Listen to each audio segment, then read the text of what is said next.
মহেদা বলে ওগে নেতা কি করি উপায়, কেমনে বানি আর হাতে ফুল জল পায়, কেমনে বানি আর হাতে ফুল জল পায়। ভারত সরকারের সংস্কৃতি মন্ত্রণালয়ের অধীনস্থ সিসিআরটির পক্ষে বৃত্তিমূলক অ্যাওয়ার্ড পাওয়ার জন্য নির্বাচিত হয়েছে ফাঁসিদেওয়া ব্লকের জালাস নিজামতারা গ্রাম পঞ্চায়েত এলাকার রুশ ভাষার নায়েশা সিংহ।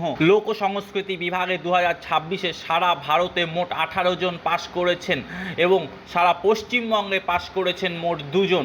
এই অ্যাওয়ার্ড পেয়ে গর্বিত শিল্পী নায়েশা সিংহ ও তার বাবা, সকল আত্মীয় সহ সকলে ভবিষ্যতে ভাওয়াইয়া গানের সাথে উত্তরবঙ্গের হারিয়ে যাওয়া লোকসংস্কৃতির বিভিন্ন ধারাগুলিকে বিশ্বের কাছে পৌঁছে দেওয়াই শিল্পীর বিশেষ লক্ষ্য। খালি গলায় গান গেয়ে তাক লাগিয়ে দিলেন ভাওয়াইয়া শিল্পী নায়েশা সিংহ। এটা সত্যি কথা বলতে এখনও আমার স্বপ্নের মতো মনে হচ্ছে, কারণ যে অ্যাওয়ার্ডটা আমি পেয়েছি ভারত সরকারের মিনিস্ট্রি অফ কালচারের অধীনে সিসিআরটির পক্ষ থেকে, যে অ্যাওয়ার্ডটা প্রত্যেকবারই দেওয়া হয়, তো সারা বছর এই দিনটার অপেক্ষার জন্য প্রায় লক্ষ লক্ষ শিল্পী বসে থাকে এই অ্যাওয়ার্ডটার জন্যে। তো সেখানে সেই অ্যাওয়ার্ডটা আমি আজকে পাবো, এটা আমি কোনোদিনই কল্পনা করিনি। আমারও একটা সূক্ষ্ম স্বপ্ন ছিল এই অ্যাওয়ার্ডটা পাওয়ার, সেটা আজকে এভাবে পূরণ হয়ে যাবে। এবং সারা ভারতবর্ষের মধ্যে লোকসঙ্গীতে শুধুমাত্র 18 জন এই অ্যাওয়ার্ডটা পেয়েছে। এই 18 জনের মধ্যে একজন হওয়া, এবং বিশেষ করে পশ্চিমবঙ্গের মধ্যে শুধু 2 জন, এই সারা পশ্চিমবঙ্গের মধ্যে 2 জনের মধ্যে একজন হওয়া, এবং সেটা উত্তরবঙ্গে, সেটা আমার কাছে অনেক একটা গর্বের বিষয়। এবং আমি প্রকাশ করতে পারছি না যে আমি ঠিক কিভাবে বলবো, এতটাই আনন্দিত। আমার বিষয়টা যেহেতু লোকসঙ্গীত, তো এই উত্তরবঙ্গের প্রচুর হারিয়ে যাওয়া লোকসঙ্গীত আছে যেগুলো প্রায় এখন শোনা যায় না। তো প্রথম আমার সঙ্গীত জীবন শুরু হয়েছিল ভাওয়াইয়া গান নিয়ে, তো সেটা তো অবশ্যই আছে, এবং বিভিন্ন লোকসঙ্গীত যেগুলো প্রায় হারিয়ে যাচ্ছে, এবং নতুন নতুন প্রজন্ম উঠে আসছে, তাদেরকে নিয়েও এগিয়ে যাচ্ছি। এবং এই লোকসঙ্গীতকে, বিশেষ করে উত্তরবঙ্গের লোকসঙ্গীতকে বিশ্বের দরবারে পৌঁছে দেওয়াই একটা উদ্দেশ্য নিয়ে চলছি।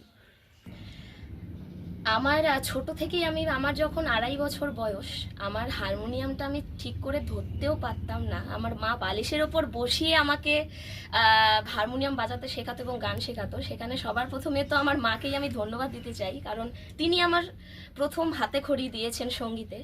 তো তারপরে আমার প্রথম গুরু মাননীয় শ্রী অমরচন্দ্র সিংহ মহাশয়ের সান্নিধ্য পেয়েছি। পরবর্তীতে মহাশয় সুনীল অধিকারী সান্নিধ্য পেয়ে আমি আপ্লুত এবং গর্বিত। বিশেষ করে আমার যারা সহকর্মীরা আছেন তাদের সকলকেই কৃতজ্ঞতা জানাই, কারণ তারা ছাড়া আমার এই সফলতা অসম্পূর্ণ। কারণ একটি জায়গায় যেতে গেলে মানে সাইডে থেকে প্রত্যেকেরই সাহায্যটা দরকার হয়, কারণ একাই কোনো কিছুর এত বড় একটা জয় ছিনিয়ে নেওয়া অসম্ভব।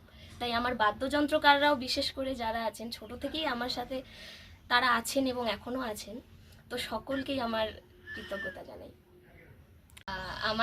আমরা কিছু লোকশিল্পী আছি যাদের আমাদের এগুলো নিয়েই কাজ, হারিয়ে যাওয়া তথ্যগুলোকে সবার মাধ্যমে তুলে ধরা, সবার মধ্যে তুলে ধরা। তো তার মধ্যে অনেক হারিয়ে যাওয়া গান আছে যেগুলো এখন প্রায় শোনা যায় না বললেই চলে। পশ্চিমবঙ্গের বিভিন্ন লোকসঙ্গীত প্রায় বিলুপ্তির পথে। তো উত্তরবঙ্গের কিছু কিছু প্রচুর লোকসঙ্গীত আছে, তার মধ্যে বিষহরা বলে একটা আছে, যেটা বিশেষ করে রাজবংশীদের মধ্যে বিশেষভাবে প্রচলিত, তো সেটি করছি। ঠিক আছে। নমস্কার, আমার নাম দেবলাল সিংহ, আমি নায়েশা সিংহের বাবা। এটা খুবই ভালো লাগছে। এটা নিশ্চয়ই একজন বাবা হিসাবে এটা খুব গর্বের বিষয়। ভারত সরকারের মিনিস্ট্রি অফ কালচার